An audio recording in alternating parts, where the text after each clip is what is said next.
Lizzie présente Paddington 1, le roman du film de Jane Willis, lu par Guillaume Gallienne.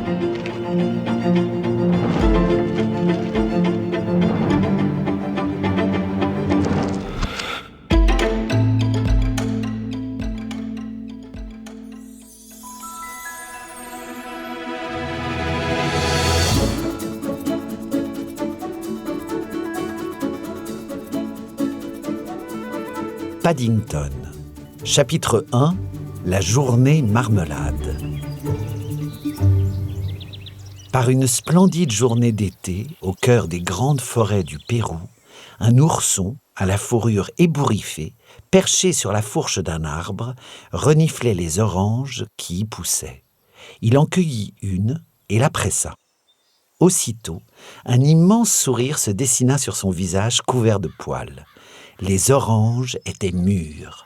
Il attendait ce moment depuis des mois.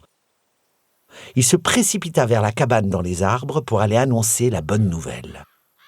Parvenu à destination, il trouva tante Lucie et oncle Pastousseau occupés à écouter un enregistrement grésillant du guide des bonnes manières à Londres sur leur antique gramophone à manivelle.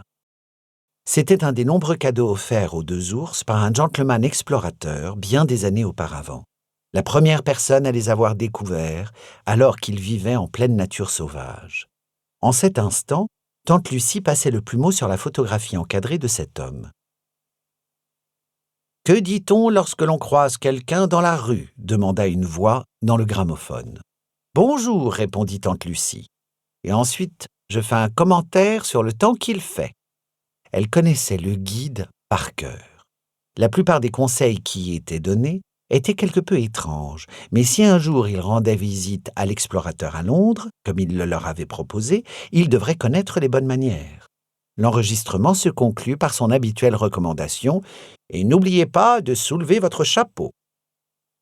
Oncle Pastousseau souleva le vieux chapeau rouge en piteux état de l'explorateur posé sur sa tête, puis il attrapa un asticot dans sa fourrure et l'avala. « Très raffiné, commenta tante Lucie. « Je fais de mon mieux, assura oncle Pastousseau.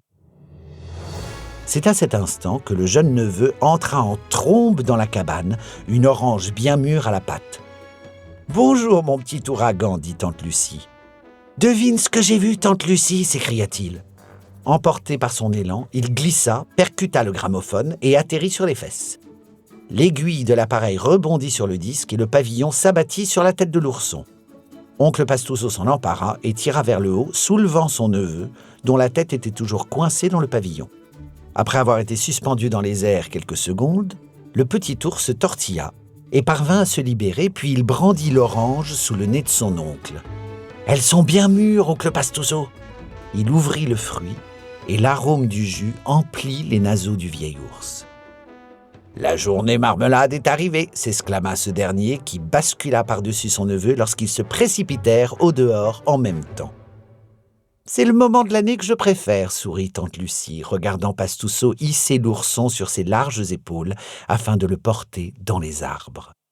Celui-ci se saisit du chapeau de son oncle et l'agita en direction de sa tante. « On se retrouve près de la machine à marmelade, tante Lucie !»« Lave-toi les pattes et ne lèche pas la cuillère !» lui recommanda-t-elle.